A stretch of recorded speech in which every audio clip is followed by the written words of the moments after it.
Kalau kita menceritakan mengenai Sunda, tentu kita tidak akan lepas dari istilah Sundaland yang dicanangkan oleh Plato, yang kemudian konon disebut juga sebagai Atlantis. Lalu kemudian ada istilah Tatar Sunda. Tatar Sunda itu ya sama dengan dataran Sunda atau Sundaland itu sendiri. Kemudian ada istilah Parahyangan, dan Priangan ini istilah khusus. Istilah khusus yang digunakan oleh kewilayahan di, kalau sekarang disebutnya Jawa Barat, tapi dulunya disebut Jawa Kulon. Hanya ada Jawa Kulon dan Jawa Wetan. Sebelum ada VOC dibagi menjadi provinsi, ada Jawa Timur, Tengah, dan Jawa Barat. Kalau zaman dulu kan hanya ada dua, Kulon dan Kidul. Jawa Wetan dan Jawa Kulon. Nah, di Jawa Kulon inilah ada kemungkinan jejak-jejak tertua dari peninggalan peradaban Sunda di masa lalu itu tersisa. Bisa jadi seperti itu. Lalu ada istilah Pakuan Pajajaran. Ini bisa ada dua arti.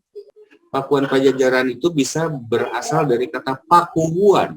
Pakubuan itu atau pakumbuhan atau sebuah ruang kehidupan, pakubuan di wilayah Pajajaran. Karena istilah Pajajaran sendiri senyatanya masih menjadi satu masih perlu dipertanyakan, benarkah ada kerajaan Pajajaran? Tapi anggap saja ada, agar kita juga tidak jadi ribet. Karena antara mitos, legenda, sejarah, itu pada catatan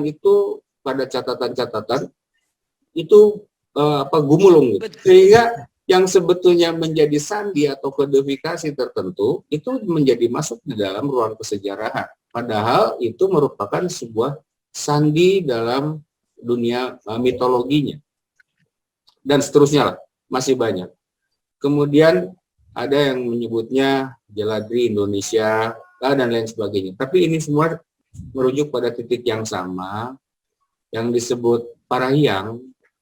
Itu lebih kurang, kalau menurut sepuh-sepuh zaman dulu, mereka bilang wates Parahiang itu antara Cimanuk Citarum. Itu disebut Parahiang. Kalau Priangan atau Parahyangan itu lebih keluarnya lagi, di bagian luarnya. Jadi perbatasan antara Cimanuk dan Citarum itulah yang disebut wilayah Parahiang. Kemudian istilah Parahyangan, kalau kita bongkar, yang Pak itu menunjukkan tempat. Ra itu artinya lebih kurang sebagai sinar.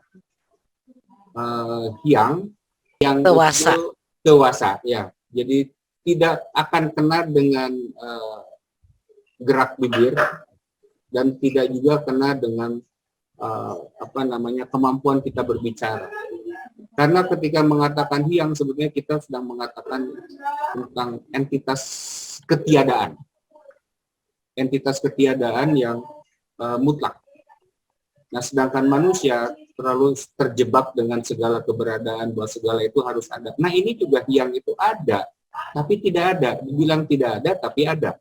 Sering diungkapkan dalam istilah nyumput bunyi di nucaang, jadi bersembunyi di tempat terang.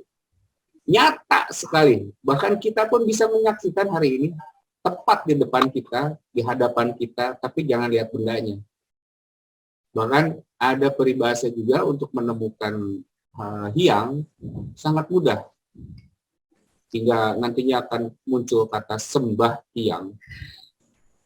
Nah, untuk mencapai ke persoalan para hyang, hingga muncul pepatah seperti ini. Disirek pangih ejeng hyang, jadi artinya kalau ingin menemukan hyang, seringkali dikait-kaitkan dengan sebutan-sebutan untuk yang maha kuasa dari berbagai agama dengan berbagai istilah. Ya, anggap saja begitulah, anggap aja sama. Tapi rasanya juga tidak sama kalau dalam soal pemahaman. Hyang itu kita ada pepatahnya begini, kudu bisa indit bari cicing, milampah teu ngalengkang. Teang Gunung Gorowong, teang tapak heulang di awang-awang, teang tapak meri dina leuwih, tapak lauk dina cai, neang tapak sireum dina luhur batu. Artinya kita tidak usah kemana-mana gitu. Kemudian cari Gunung Gorowong. Gorowong itu sesuatu yang kosong, bolong, dan tidak ada apa-apa. Gorowong disebutnya. Dan ketika melihat gunung tentu tidak melihat ke bawah, kita akan melihat ke atas. Itu ke satu. Kedua, kenapa harus dikatakan teang tapak heulang di awang-awang? Artinya carilah jejak elang di awang-awang. Ya tentu tidak ada. Yang dimaksud adalah disuruh melihat ke atas. Nah, kita sering menyebutnya langit atau akasa. Tapi secara fakta, kita sendiri tidak pernah tahu kapan ruang gelap yang kosong, yang ketiadaannya begitu mutlak, itu ada, dan masih ada, hingga akan selamanya ada. Segala yang ada di dalam Gunung Gorowong itu, di dalam Hyang, segala yang ada itu akan musnah. Satu yang tidak pernah musnah adalah Hyang. Ketiadaan, jadi tidak ada jarak di antaranya lagi. Nah, lalu pepatah-pepatah yang disampaikan juga banyak yang terkait dengan persoalan para hyang. Jadi disitulah